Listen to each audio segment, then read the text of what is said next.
नमस्कार, the bonus के prime time show bonus point पे आप सभी का स्वागत है। मैं हूं विपुल सिंह और शाम के 7 बजते ही आपकी जेब से लेकर के देश की अर्थव्यवस्था पर असर डालने वाली तमाम महत्वपूर्ण खबरें लेकर के हम पहुंच चुके हैं अपने स्टूडियो। और इन खबरों के विश्लेषण के लिए हमारे साथ जुड़ रहे हैं द बोनस के संपादक अंशुमान तिवारी जी।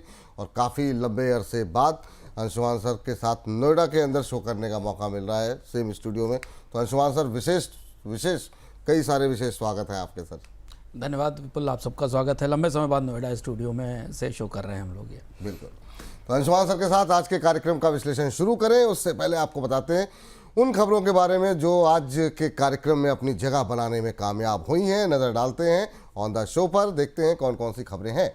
तो बोनस पॉइंट में सबसे पहले बात करेंगे महंगाई से जुड़ी खबर के साथ बारे में। सरकार अब हर 5 साल में महंगाई को मापने का फॉर्मूला बदल देगी। अंशुमान सर से समझने की कोशिश होगी कि आखिर में ये बदलाव क्यों हो रहा है और इसकी आवश्यकता क्यों पड़ी। इसके बाद रेयर अर्थ मैग्नेट्स की कमी के असर पर बात करेंगे। इलेक्ट्रिक टू व्हीलर कंपनियों के उत्पादन पर चोट पहुंची है और इसकी वजह से उत्पादन को लेकर के कंपनियों की रैंकिंग बिगड़ गई है। अगली खबर रूस की अर्थव्यवस्था से जुड़ी है। रूस ने अपनी ग्रोथ के अनुमान में कटौती की है। जानेंगे कि इसका असर भारत पर किस तरीके से पड़ता हुआ दिखाई देगा। इसके बाद बात करेंगे भारत को लेकर के अमेरिका की तरफ से उठाए जाने वाले एक और कदम की। आशंका ये है कि अमेरिका H1B वीज़ा पर सख्ती कर सकता है। समझने की कोशिश ये होगी अंशुमान सर से कि इसका असर किस तरीके से होगा, क्योंकि ये काफ़ी महत्वपूर्ण खबर है। शुक्रवार को जून तिमाही की GDP के आंकड़े भी जारी होंगे। समझेंगे कि इस बार ग्रोथ की संभावना कैसी है और इस समय चुनौतियाँ क्या क्या हैं। और आखिर में चीन के रेयर अर्थ, चीन के शेयर बाजार पर बातचीत होगी। इस साल चीन का शेयर बाजार बुलंदियों पर है। चीन का बेंचमार्क इंडेक्स दशक के ऊपरी स्तरों पर पहुंच गया है। क्या कुछ इसके मायने हैं, डिटेल में होगी बातचीत। लेकिन शुरुआत करेंगे महंगाई की खबर के साथ। केंद्र सरकार महंगाई को मापने वाले इंडेक्स में हर 5 साल में बदलाव की तैयारी कर रही है। सांख्यिकी मंत्रालय के सचिव ने इसकी जानकारी दी। उन्होंने ये भी बताया कि कंज्यूमर प्राइस इंडेक्स की नई सीरीज 2026 की पहली तिमाही में जारी हो जाएगी, जिसका आधार वर्ष 2024 होगा। रिपोर्ट के मुताबिक महंगाई की नई आने वाली सीरीज में खाद्य महंगाई की हिस्सेदारी कम हो सकती है। मौजूदा सीरीज में खाद्य महंगाई की हिस्सेदारी 45.9% है। सर, पहले तो ये कि इसकी आवश्यकता क्यों पड़ी, दूसरा इस रिव्यू से किस तरह का फ़ायदा देख रहे हैं आप? विपुल जी, महंगाई को लेकर सरकार के दोनों हाथ रिव्यू कर रहे हैं। दिलचस्प बात यह है, और जो लोग नियमित रूप से महंगाई के आंकड़े से प्रभावित होते हैं, निवेश की दृष्टि से भी और बाजार में खरीदारी की दृष्टि से, उनके लिए ये समय बेहद करीब से चीज़ों को देखने का है। एक हाथ है RBI और दूसरा है वित्त मंत्रालय या सांख्यिकी मंत्रालय। RBI अपनी मौद्रिक पॉलिसी व्यवस्था में अब इस स्थिति में आ गया है कि एक पूरा साइकिल पूरा हो रहा है जहां उसे अपनी महंगाई नापने के पैमाने को नए सिरे से देखना है, क्योंकि महंगाई नापने के पैमाने के आधार पर ही ब्याज दरें तय की जाती हैं। रिजर्व बैंक की MPC कमेटी ने इस पर चर्चा शुरू कर दी है कि फार्मूला कैसे बदला जाए, कौन सी चीज़ लाई जाए, क्या CPI में फूड इन्फ्लेशन को रखा जाए, हटाया जाए। तो ये एक बड़ा बदलाव है, क्योंकि इसी के आधार पर ब्याज दरें निर्धारित होंगी। उस पर हम लोगों ने अपने कार्यक्रम में बोनस पॉइंट में चर्चा भी की थी। तो आज दूसरा बड़ा एजेंडा ये है कि सरकार का सांख्यिकी मंत्रालय उपभोक्ता महंगाई को नापने के पूरे फार्मूले को बदलने वाला है। इसका बेस ईयर भी चेंज किया जाएगा और इसमें ई-कॉमर्स कंपनियों से ली गई जानकारी को भी शामिल किया जाएगा। ये बदलाव जो 5 साल वाली बात कही गई है वो जरूरी भी था, स्वाभाविक था, क्योंकि 5 साल में लोगों की खपत का स्तर बदल जाता है। अब रिटेल ट्रेड छोटे शहरों को छोड़ दिया जाए तो कस्बों और बड़े शहरों में ई-कॉमर्स पर केंद्रित हो गया है। वहाँ से आने वाली महंगाई को नापना असंभव होता है, क्योंकि मौजूदा व्यवस्था में ये पैमाने में ये चीज़ें शामिल नहीं है। तो ये 2 बड़े बदलाव हैं भारत में महंगाई नापने की दृष्टि से। RBI भी इस पर सोच रहा है और सरकार भी इसकी तैयारी कर रही है जी। इस बीच मोबाइल कंपनी एप्पल और सैमसंग ने Xiaomi के विज्ञापनों में उनके प्रोडक्ट्स को कमतर बताने के लिए कानूनी नोटिस भेज दिया है। नोटिस में कहा गया कि Xiaomi विज्ञापनों में एप्पल और सैमसंग के प्रोडक्ट्स की नकारात्मक छवि दिखा रहे हैं। इसी साल अप्रैल में Xiaomi ने समाचार पत्रों में दिए गए विज्ञापन में अपने फ़ोन के कैमरे की क्वालिटी को एप्पल के कैमरे की क्वालिटी से बेहतर बताया था। सर, ये पूरा मसला है क्या? जरा इसको थोड़ा सा डिटेल में बताइए। आप लोगों को याद होगा, जो टेलीफोन एंथुजियास्ट हैं, मोबाइल फ़ोन एंथुजियास्ट हैं, मार्च अप्रैल में एक बड़ा विज्ञापन छपा था भारतीय अखबारों में, जिसमें Xiaomi ने कहा था कि एप्पल और सैमसंग के कैमरे और उनके फ़ोन, खासतौर से इसमें जो 15 अल्ट्रा फ़ोन है Xiaomi का, उसे एप्पल के iPhone pro max 16 pro max से तुलना करते हुए उसकी क्वालिटी में फ़र्क बताया गया था। और ये पहली बार ऐसा हो रहा है जब चीन की कंपनी और एक अमेरिकी कंपनी में भारतीय बाजार में दावों को लेकर, विज्ञापन को लेकर टकराव शुरू हो रहा है। और इसमें अब सैमसंग भी शामिल हो गया, क्योंकि Xiaomi के इस बाजार में 3 बड़े खिलाड़ी हैं, जिसमें कि चाइनीज़ कंपनी के 2 सबसे बड़े प्रतिस्पर्धी हैं। तो ये जो दावे किए गए Xiaomi की तरफ से, उन पर अब एप्पल और सैमसंग काफ़ी सख्त हो गए हैं, क्योंकि बाजार में प्रतिस्पर्धा तीखी है। जी, इसमें जुलाई और अगस्त के दौरान चीन से रेयर अर्थ की सप्लाई पर लगाम का असर अब भारत के इलेक्ट्रिक टू व्हीलर बाजार पर दिखने लगा है। लगाम से कई कंपनियों का इलेक्ट्रिक टू व्हीलर उत्पादन घटा है, जिस वजह से टू व्हीलर उत्पादन में कंपनियों की रैंकिंग बिगड़ गई है। इलेक्ट्रिक टू व्हीलर उत्पादन में बजाज ऑटो अब 5वें नंबर पर खिसक गया है और एथर एनर्जी ने ओला इलेक्ट्रिक को पछाड़ा है। सर, बजाज को इतना बड़ा झटका क्यों लगा?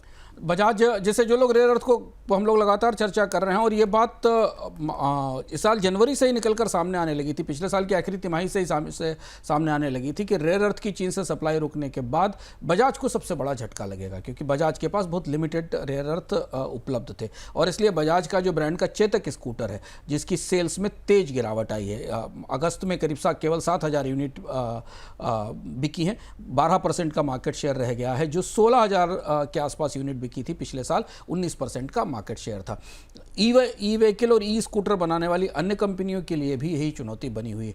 अब जाकर रेयर अर्थ की आपूर्ति शुरू होने के संकेत बने हैं। हाल में भारत और चीन के बीच थोड़े जो रिश्ते नॉर्मल हुए हैं, लेकिन जब तक वो आपूर्ति आएगी तब तक कंपनियों को उसको उत्पादन में गिरावट झेलनी पड़ेगी। और इसका फ़ायदा दरअसल बाजार में उन कंपनियों को मिला जिनके पास रेयर अर्थ का स्टॉक अच्छा था। बिल्कुल।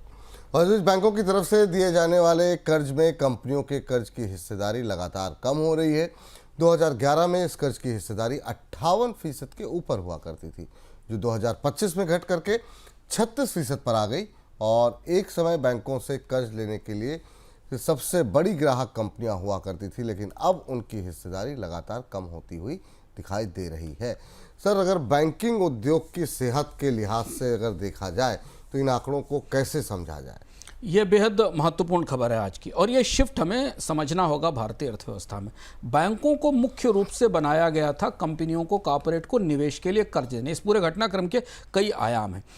कंपनियां बैंकों से कर्ज नहीं ले रही हैं, यानी वो निवेश भी उतना नहीं कर रही हैं। और इसलिए अगर आप इसे भारत में कैपेक्स की गिरावट को या कंपनियों के निवेश में गिरावट को बैंकों के कर्ज में कंपनियों की हिस्सेदारी से जोड़ें, तो आपको एक पैटर्न स्पष्ट होता दिखाई देगा।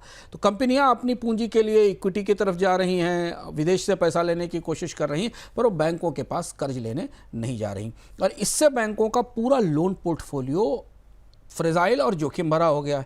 तो हुआ ये कि जब कंपनियां बाहर निकली तो बैंकों ने अनसिक्योर्ड लोन देने शुरू किए, पर्सनल लोन देने शुरू किए, क्रेडिट लोन देने शुरू किए। और वही चुनौती अब लौटकर बैंकों के पास हमें दिख रही है। तो जब भी हमने हाल में बैंकों के नतीजों पर विपुल चर्चा की थी, तब भी इस बात का संकेत दिया था कि भारतीय बैंकों की निर्भरता अब रिटेल लोन लेने वालों पर बढ़ रही है, और उसमें भी जोखिम भरा रिटेल लेने वालों पर बढ़ रही है। तो बैंकों ने एनबीएफसी को पैसा दिया, एनबीएफसी ने किसी कम क्रेडिट रेटिंग वाले प्रोफाइल वाले व्यक्ति को दिया, या माइक्रो फाइनेंस को पैसा दिया। तो ये पूरा स्ट्रक्चरल चेंज है जो भारतीय बैंकिंग में आ रहा है। कंपनियां कम कर्ज ले रही, कंपनियां ज़्यादा स्थायी, भरोसेमंद, साख वाले बारोर होते हैं, क्योंकि वो समय से पैसा चुकाते हैं और उनके पास उन्हें बड़े कर्ज दिए जा सकते हैं। छोटे कर्ज हमेशा जोखिम भरे होते हैं और खतरे में दिखाई देते हैं।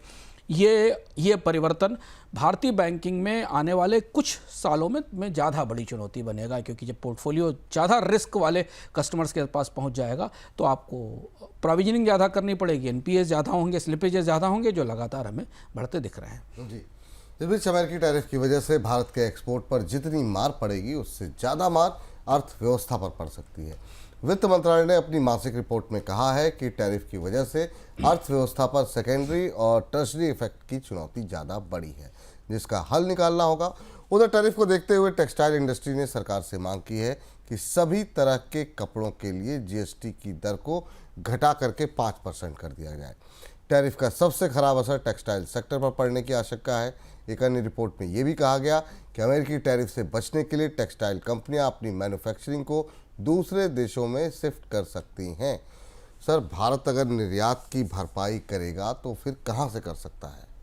ये बिल्कुल जी, जो वास्तविकता है वो रियलिटी इस्टेब्लिश होने लगी, स्थापित होने लगी। और जो लोग बोनस पॉइंट नियमित रूप से देख रहे हैं, हम लगातार ये बात अपने कार्यक्रमों में अलग अलग तरह से आपको बता रहे थे कि अमेरिका के साथ इन टैरिफ का असर भारतीय अर्थव्यवस्था पर गहराई तक, भीतर तक जाएगा। शुरुआती दौर में ऐसा महसूस हुआ या कहा गया कि नहीं, वास्तविकता ये नहीं है। पर देखिए, फिनांस मिनिस्ट्री ने अपनी रिपोर्ट में साफ मान लिया, माना जा रहा है कि कम से कम 100 बेसिस पॉइंट के आसपास जीडीपी पे असर होगा। अब चुनौती ये है कि क्या भारत नए बाजार अर्जित करके इस नुकसान को कम कर सकता है, जो 65 से 70 बिलियन डॉलर का सीधा निर्यात नुकसान अमेरिका के टैरिफ से दिखाई दे रहा है।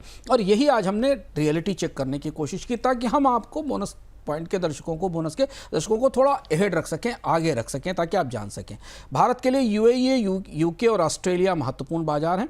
यहाँ पर टेक्सटाइल, इंजीनियरिंग सामान और रत्न आभूषण का निर्यात शुरू हो सकता है। यहाँ जल्दी निर्यात शुरू करने की सुविधा है। यूरोपियन यूनियन के साथ एफटीए जितनी जल्दी होगा भारत का, उतनी ही संभावना इस बाजार में पहुंचने की मिलेगी।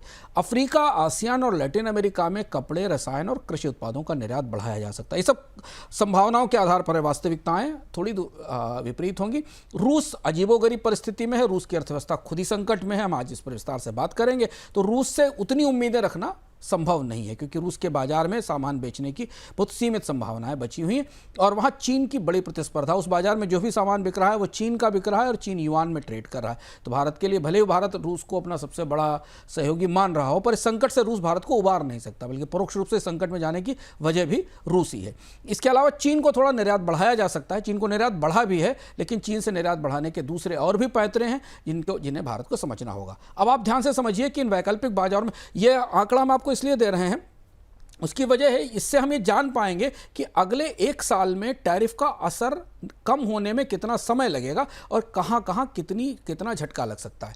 विपुल जी, 12 से 18 महीने लगेंगे यूके, ईयू और यूरोपियन यूनियन के साथ बाजारों में वापस में पहुंचने के, क्योंकि निर्यात बाजारों में ऑर्डर इतनी जल्दी नहीं मिलते, लंबी प्रक्रिया होती, कानूनी मंजूरियां होती और इन बाजारों में जाने में उतना समय लगेगा। अफ्रीका, आसियान, रूस में 6 से 12 महीनों में कुछ निर्यात की मात्रा बढ़ाई जा सकती है, लेकिन ना तो अमेरिका जैसी कीमत मिलेगी और ना ही उतना वॉल्यूम मिलेगा। यूके और ईएफटीए के साथ जितनी जल्दी व्यापार वार्ताएं पूरी होंगी, आसान होगा, लेकिन ईयू में कार्बन ट्रेड और कार्बन टैक्स और यूके के जो रेगुलेटरी चैलेंजेस हैं, वो एफटीए के फायदे को कम कर सकते हैं। टैरिफ से अभी भारत की द्विपक्षीय वार्ताएं भी प्रभावित हुई हैं, तो उस पर भी असर पड़ेगा।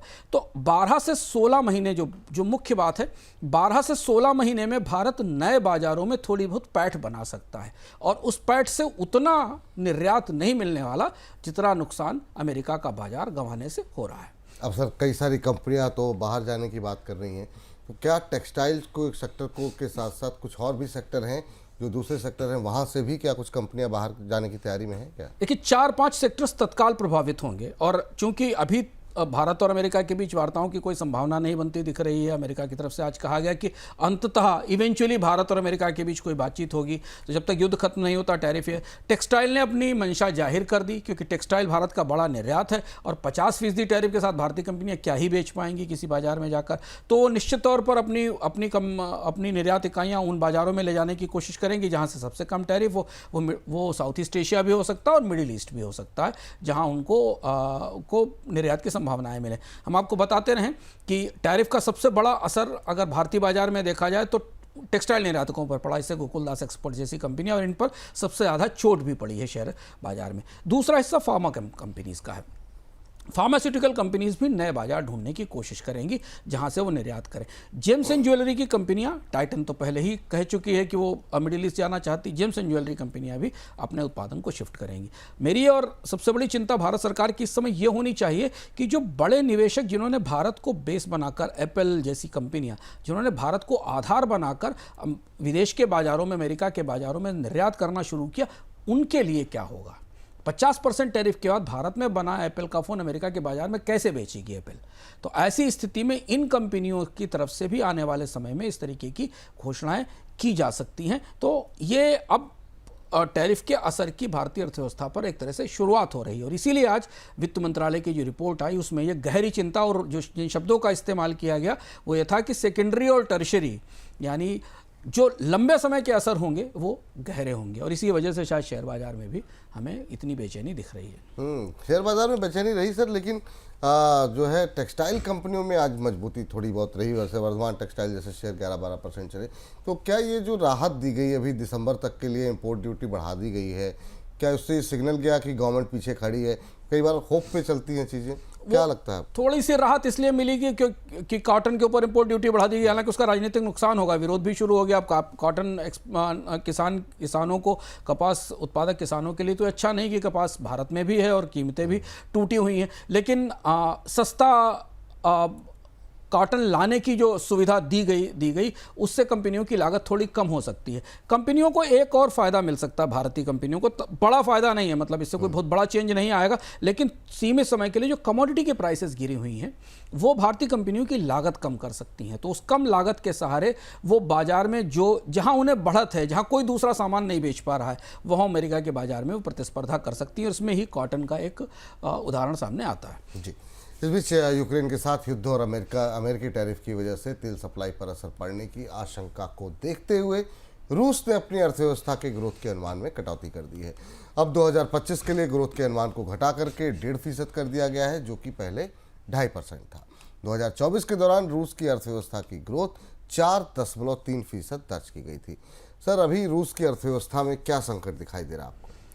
विपुल जी, बोनस पॉइंट के नियमित दर्शकों को याद होगा कि 22 अगस्त के एपिसोड में हमने विस्तार से इस पर बात की थी कि जब ये कहा जा रहा था कि भारत रूस के साथ निर्यात बढ़ाने की तैयारी कर रहा है, और रूस के विदेश मंत्री भारत आए थे लावरोव, तो शायद हम ही लोग पहले थे जिन्होंने बताया था कि रूस की अर्थव्यवस्था की वास्तविक परिस्थिति, ज़मीनी परिस्थिति क्या है, रूस भारत के लिए विकल्प बन सकता है, उसके बाजार में भारतीय निर्यातकों को कुछ उम्मीदें दिख सकती हैं। और एक ही हफ्ते के अंदर रूस के आधिकारिक आंकड़े आ गए। रूस ने अपनी आर्थिक विकास दर के आकलन को घटा दिया। रूस में गहरी मंदी के संकेत हैं। अगर आप आंकड़े करीब से देखें तो 2023-24 में युद्ध की डिमांड के कारण अर्थव्यवस्था बढ़ी थी, लेकिन पहली तिमाही में जीडीपी 0.6% बढ़ी, और ये 2022 के बाद पहली मंदी है। IMF ने 2025 के लिए जीडीपी का अनुमान 4% से घटाकर सीधे 0.9%, 90 बेसिस पॉइंट कर दिया, और आज रूस ने अपने आधिकारिक अनुमान को भी लगभग आधा कर दिया। तो चूंकि नॉन मिलिट्री सेक्टर्स जैसे व्यापार, रियल एस्टेट, यहाँ कोई डिमांड नहीं दिखाई दे रही है, जो कुछ है वो सब युद्ध के लिए हो रहा है। दूसरी चीज़, रूस का सॉवरेन वेल्थ फंड 2/3 खर्च हो चुका है युद्ध शुरू होने के बाद से। सरकारी अधिकारी भी कह रहे हैं कि युद्ध का जो ईंधन था, जिसके आधार पर अर्थव्यवस्था को चलाया जा रहा था, वो भी खत्म हो गया है। औद्योगिक उत्पादन रुका हुआ है, लेबर्स की कमी है, महंगाई बनी हुई है, और पश्चिम के आर्थिक प्रतिबंधों के कारण ना तो तकनीकें आ पा रही हैं, ना लॉजिस्टिक्स आ रही है, और इस वजह से रूबल की कीमत अस्थिर है। ऐसी स्थिति में भारतीय निर्यातकों के लिए रूस का बाजार बहुत बड़ी मदद करने वाला नहीं दिखाई दे रहा है, जो वास्तविक परिस्थिति हमें सामने दिखाई दे रही है। द्विपक्षीय व्यापार, भारत की तरफ से लक्ष्य रखा गया कि द्विपक्षीय व्यापार को $60 अरब से बढ़ाकर 2030 तक $100 अरब पर ले जाया जाएगा, लेकिन रूस की मंदी के कारण ये संभावना बेहद सीमित है। और एक चीज़ ध्यान रखने की जरूरत है कि रूस से रूबल ट्रेड में हमेशा समस्याएं आती हैं, भुगतान में देरी होती है, समय से पैसा नहीं आता, तो रूस उतना पोटेंशियल अभी नहीं दे पा रहा है, खासतौर से अगर आप अमेरिका से होने वाले नुकसान की रोशनी में देखें तो। लेकिन सर, क्या वाकई में रूस, अभी जब आपने तमाम चीज़ें बताई, क्या कुछ चिंताएं हैं, लेकिन वहाँ की अर्थव्यवस्था क्या ऐसी है जो कि भारत के जो एक्सपोर्ट डिमांड है या फिर जो यूएस से नुकसान हो रहा है उसकी भरपाई कर पाए?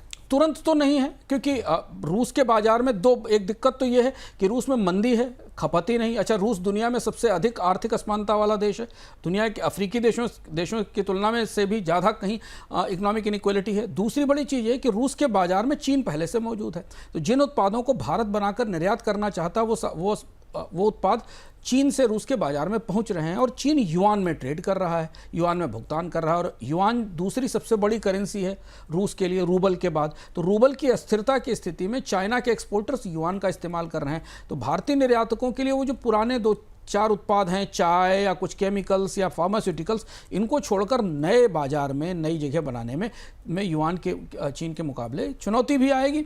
और दूसरी चीज़ ये कि वहाँ मांग भी उतनी मौजूद नहीं है। अब सर, सबसे बड़ी चिंता है वो है रूस का तेल।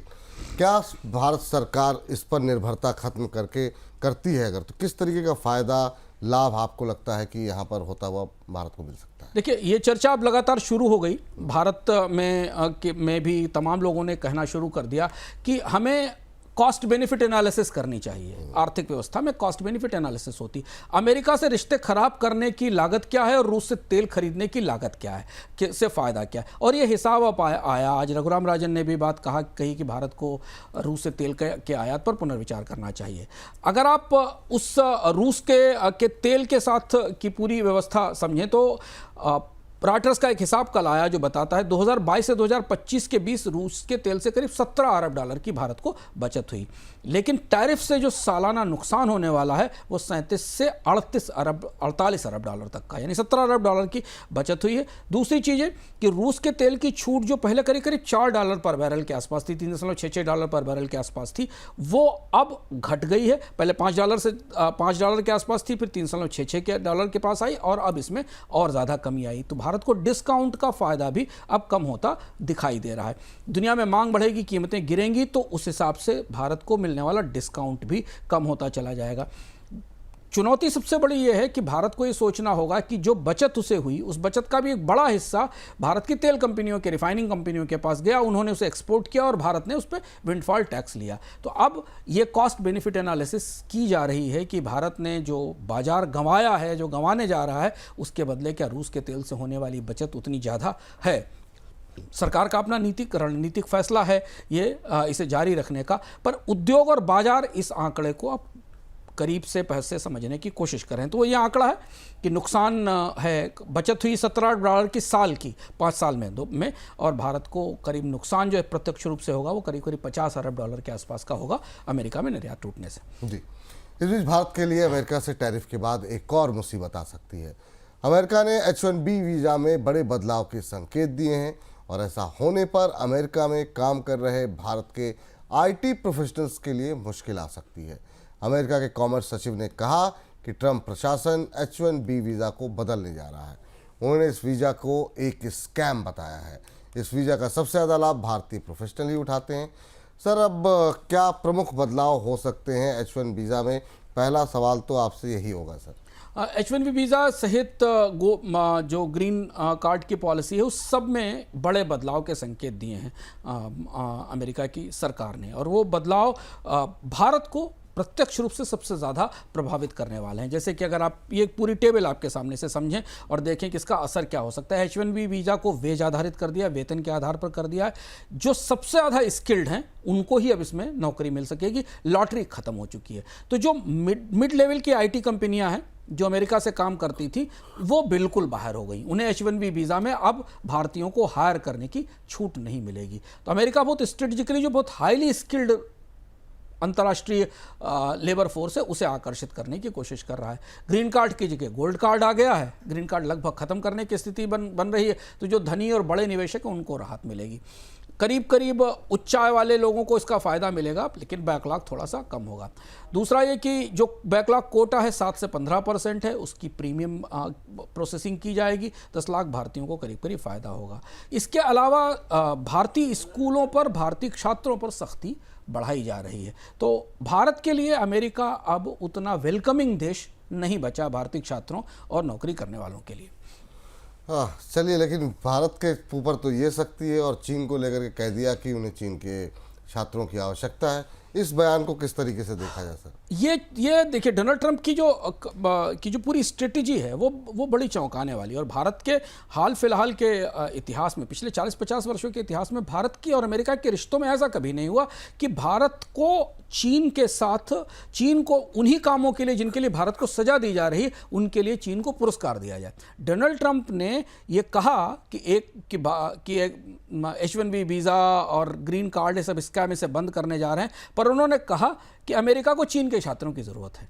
चीन के छात्रों को अमेरिकी यूनिवर्सिटीज़ में पढ़ते रहना चाहिए। अब आपको याद होगा कि जब पहली व्यापार वार्ता हुई थी टैरिफ के बाद, जब 100% टैरिफ लगाए गए थे, उसमें जो चीन ने शर्त रखी थी अमेरिका में, वो उसमें पहली शर्त थी कि चीन के नागरिकों का, चीन के छात्रों के वीज़ा उधार किए जाएं, उनके वीज़ा ना रोके जाएं, क्योंकि पहले राउंड में चीन के छात्रों को भी भारत के छात्रों के साथ यूनिवर्सिटीज़ से निकालने की और बाकी चीज़ों की तैयारी चल रही थी।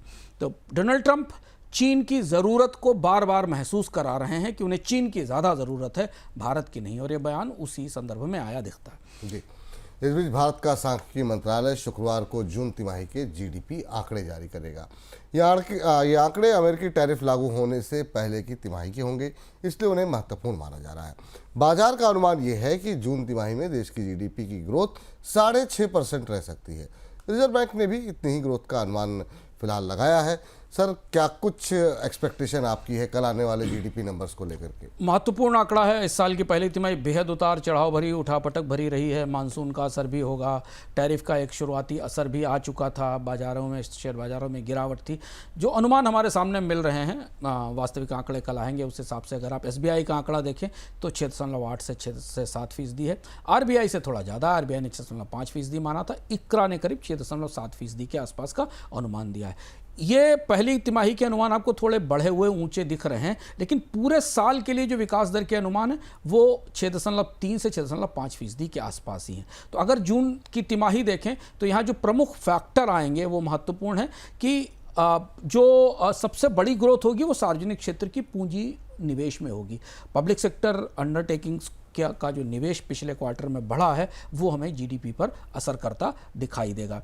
इससे सीमेंट, इंजीनियरिंग, इंफ्रास्ट्रक्चर, इनमें थोड़ी सी ग्रोथ आती दिखाई देगी। रूरल एरिया की जो ग्रोथ है, जो डिमांड है, उस पर भी थोड़ा सपोर्ट आता दिखाई देगा। इस आंकड़े में ऐसा हमें उम्मीद है। सर्विसेज सेक्टर के से थोड़ी डिमांड बेहतर आने की उम्मीद है, क्योंकि 8.3% का कलेक्शन है, का ग्रोथ है। GST का कलेक्शन अच्छा है। और असर जो सबसे नेगेटिव होगा वो निर्यात पर होगा और भारी उद्योगों पर होगा। ये तस्वीर हमें बनती दिखाई दे रही। आंकड़ा कहीं 6.5 से 6.7% के आसपास विपुल जी कहीं टिकता दिखाई देगा इस तिमाही का। पर यह तिमाही उतनी सिग्निफिकेंट है नहीं वास्तव में। लेकिन क्या फिर अब सेकंड क्वार्टर जो होगा उसमें आपको लगता है बड़ा चैलेंज वहां सामने दिखाई देगा? इसलिए मैंने कहा कि ये तिमाही सिग्निफिकेंट इसलिए नहीं है क्योंकि जो टैरिफ का असर है वो अगले क्वार्टर में दिखाई देगा, क्योंकि टैरिफ अब इंप्लीमेंट होना शुरू हुए, हालांकि ऑर्डर्स पर असर पड़ने लगा था। तो दूसरी तिमाही में हमें तेज डिप दिखाई दे सकता है, बड़ी गिरावट दिखाई देगी। Q2 में निर्यात के असली असर बाजार में दिखाई देंगे। हालांकि अब Q2 में हमें थोड़ा सपोर्ट फेस्टिवल डिमांड से आने की उम्मीद है, और इसीलिए सरकार शायद GST को पोजीशन करने की कोशिश कर रही है कि Q2 के नुकसान को बैलेंस किया जा सके। लेकिन फिर भी ये लॉस काफ़ी बड़ा होगा, और जैसा हम बता रहे हैं कि करीब करीब 80 बेसिस पॉइंट से 100 बेसिस पॉइंट 1% तक GDP पर असर पड़ सकता है। और इसीलिए पूरे साल के जो अनुमान हैं वो 6.3% के आसपास ही बनते दिखाई दे रहे हैं। तो पहली तिमाही अच्छी रहेगी, पर नंबर्स के पार देख रहे हैं लोग, तो कल की तिमाही पर बाजार की प्रतिक्रिया थोड़ी बहुत उत्साहवर्धक इन आंकड़ों पर हो सकती है, पर बाजार पूरे साल की तस्वीर को भी देखने की कोशिश करेगा। इसके बीच में करीब से देखने वाली जो चीज़ कल के आंकड़ों में होगी वो खपत होगी, निजी खपत और मांग होगी कि उसमें हमने कितनी महत्वपूर्ण रिकवरी देखी। क्योंकि आज की स्थिति में विपुल जी, जब अंतर्राष्ट्रीय स्तर पर निर्यात की संभावनाएं सीमित हैं, अमेरिका को निर्यात टूट रहा है, तो अब सब कुछ इस बात पर निर्भर है कि भारतीयों की अपनी खपत का, भारतीयों की अपनी मांग की क्या परिस्थिति। उस हिसाब से ये आंकड़ा बहुत गौर करने लायक होगा। चलिए अब आगे बढ़ते हैं, बात कर लेते हैं शेयर बाजार की। लेकिन हाँ, बात करते हैं जरा सबसे पहले चीन के बाजार को लेकर के। अमेरिकी टैरिफ की वजह से जहां भारत के शेयर बाजारों में तनाव बना हुआ है, वहीं दूसरी तरफ चीन का शेयर बाजार बुलंदियों पर है। चीन के शेयर बाजार का बेंचमार्क शंघाई कंपोजिट इंडेक्स 1 दशक की ऊंचाई पर पहुंच गया है। बाजार का कुल मार्केट कैप $12 ट्रिलियन को पार कर गया है, और महीने भर में ही मार्केट कैप में लगभग $1 ट्रिलियन की बढ़ोतरी हुई है। सर, ये इतनी रफ्तार, इतनी तेजी बढ़ने की वजह आप क्या मान रहे हैं? बड़ा अनोखा सी तस्वीर है। चीन जो अमेरिका से सीधे व्यापार युद्ध में उलझा रहा, जहां सबसे ज़्यादा चुनौती है, डिफ्लेशन की परिस्थिति बन रही है, इकोनॉमिक कॉन्ट्रैक्शन और स्लोडाउन दिखाई दे रहा है, उस बाजार में रिकॉर्ड तेजी दिखाई दे रही है। और भारतीय बाजार की परिस्थिति उससे बिल्कुल उल्टी है। हम आपको बताते हुए रहे बोनस पॉइंट में कि निवेशक चीन के बाजार की तरफ थोड़ा बढ़ भी रहे हैं और निवेश भी करें। चीन में 3-4 बड़े कारण हैं जिस वजह से शेयर बाजारों में इतनी रिकॉर्ड तेजी आई। एक तो सरकारी फंड्स और बीमा कंपनियां और सरकारी संस्थाओं को चीन की सरकार ने स्टॉक्स मार्केट को सपोर्ट के काम पे लगा दिया है। इससे बाजार में बड़ी तेजी बनना शुरू हुई है, उनकी खरीदारी लगातार निकल रही है। चूंकि पूंजी की लागत कम रखी गई है, इंटरेस्ट रेट कम है, तो इसलिए लिक्विडिटी मार्केट को ड्राइव कर रही है। Tech, artificial intelligence, semiconductor, green energy और कंज्यूमर सेक्टर्स में सरकारी निवेशक, ये सरकारी निवेश कंपनियां बड़ा निवेश कर रही हैं। विदेशी निवेश कम है, लेकिन चीन के परिवारों की थोड़ी बचत अब बाजार में आना शुरू हो रही है। आंकड़ा देखिए, मार्जिन फाइनेंसेस फाइनेंस 2015 के बाद सबसे ऊंचे स्तर पर है, इसलिए ये आपको बाजार के टर्नओवर में इतनी बड़ी बढ़ोतरी दिख रही है। ETF बढ़ रहे हैं, नए अकाउंट बढ़ रहे हैं, क्योंकि रियल एस्टेट और बॉन्ड से बेहतर रिटर्न की तलाश दिख रही है। दूसरा, वैल्यूएशन का आकर्षण है। चीन का शेयर बाजार भारतीय बाजार से सस्ता है PE और PB के अनुपात पर, तो इसलिए जो निवेशक, विदेशी निवेशक भी थोड़ा बहुत निवेश लेकर जा रहे हैं वहाँ इस वजह से पहुँच रहे हैं। अमेरिका के साथ रिश्ते आसान हुए हैं, संधि की संभावना बढ़ रही है। डोनाल्ड ट्रंप लगातार चीन को सपोर्ट कर रहे हैं, चीन के साथ अच्छे रिश्ते बनाने की कोशिश कर रहे हैं, इसलिए निवेशकों के मन से जोखिम का अनुमान भी कम हुआ है, इसलिए भी निवेश बढ़ा है। रियल एस्टेट में सुस्ती है, ब्याज दरें कम हैं, शेयरों में निवेश अच्छा मिल रहा है। क्रिप्टो की तरफ बढ़ने की तैयारी है, चीन की स्टेबल कॉइन की तैयारी हो रही है, इसलिए फिनटेक शेयर भी बढ़ रहे हैं। खास बात है कि 2015 जैसी तूफानी तेजी नहीं है, रिटेल निवेश सीमित है, संस्थागत निवेश ज़्यादा है, तो बाजार में स्थिरता के साथ तेजी आती दिखाई दे रही है। ये महत्वपूर्ण बात है। अब यहाँ से क्या ये जो तेजी है आगे कंटिन्यू होती हुई दिखाई दे रही, भविष्य को लेकर के क्या संभावना दिखाई दे रही? ये विपुल जी, दो ही चीज़ें चीन के बाजार में इस तेजी को प्रभावित कर सकती हैं। एक तो ये कि चीन के उत्पादन में कोई बहुत बड़ा कॉन्ट्रैक्शन आ जाए, क्योंकि जो गिरावट इस साल की आनी थी वो तो दिखाई दे गई है। बड़े निवेशक सक्रिय हैं और बड़े निवेशक सरकारी निवेशक हैं, तो इतनी आसानी से अपना पैसा नहीं निकालेंगे। हाँ, मार्जिन डेट बढ़ जाए, ब्रोकर्स ओवर ट्रेड कर जाएं और बाजार में कोई स्कैम जैसी स्थिति हो तो गिरावट हो सकती, या फिर अमेरिका के साथ रिश्ते फिर खराब हो जाएं। अगर अमेरिका और चीन के बीच तनाव फिर बढ़ता है तो फिर शेयर बाजार में हमें गिरावट का दौर दिखाई दे सकता है। नहीं तो चीन के शेयर बाजार की तेजी ने दुनिया के कई बाजारों को, यूरोप में भी नरमी दिख रही है, एशिया के बाकी बाजारों में दिख रही, चीन के बाजार में लौटी तेजी ने लोगों को काफ़ी चौंकाया है। भारतीय बाजारों में कोई संभावना दिखाई दे रही है? आज तो 24,481 का लो लग गया सर, 24,500 भी टूट गया। विपुल जी, भारतीय बाजार अभी टैरिफ का असर पचाने की कोशिश, समझने की कोशिश कर रहा है, और जब तक सरकार की तरफ से कुछ ठोस ढंग से, देखिए इतने दिन हो गए टैरिफ को लेकर, अगर आप एक स्टॉक इन्वेस्टर के नज़रिए से देखें तो वो सरकार की तरफ देख रहा है कि कुछ तो सोल्यूशन बताए, कुछ तो फैसला घोषित करे। ब्राज़ील ने अपने यहाँ बेल आउट पैकेज एक्सपोर्टर्स के लिए घोषित कर दिया, यूरोप की कंपनियों ने, यूरोप के देशों ने अपने निर्यातकों के लिए बेल आउट पैकेज घोषित कर दिया। हम अभी भी, भारत सरकार केवल क्रेडिट लिंक्ड फाइनेंस से बाहर नहीं निकल रही। तो जब तक सरकार ये जो शॉक है, शॉक को एग्जॉर्ब करने के लिए खुलकर सामने कुछ नहीं कहती है आकर, तब तक तो बाजार को भरोसा कैसे मिलेगा? बाजार को भी पता है कि GST में कटौती इतनी आसान नहीं है, इसका एक लंबी प्रक्रिया है, तो बाजार को कोई सेंटिमेंट को सरकार से बड़ा सपोर्ट अभी तक इस शॉक के अगेंस्ट नहीं आया है, और वो हमें उसका असर बाजार पर दिख रहा है। और अब देखना ये है कि क्या अब जो है तकनीकी चार्ट पर, फंडामेंटल की बहुत सारी जो चिंताएं हैं वो आपके सामने है। तकनीकी चार्ट पे आज दिन भर हम पूछ रहे थे तो 24,350 बताया गया।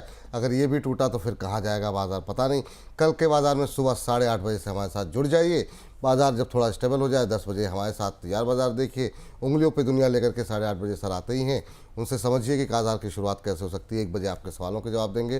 तो सर थैंक यू, आज के लिए बहुत बहुत शुक्रिया। आज की इस चर्चा में शामिल होने के लिए, तमाम खबरों का विश्लेषण करने के लिए बहुत बहुत धन्यवाद आपका। धन्यवाद। तो आज के कार्यक्रम में इतना ही। कल सुबह हमारे साथ जुड़ जाइए। अब देखते हैं बाजार की दिशा क्या होगी, और बाकी शाम को 7 बजे विश्लेषण होगा ही बोनस पॉइंट में। मुझे इजाज़त दीजिए, बोनस के साथ बने रहिए। नमस्कार।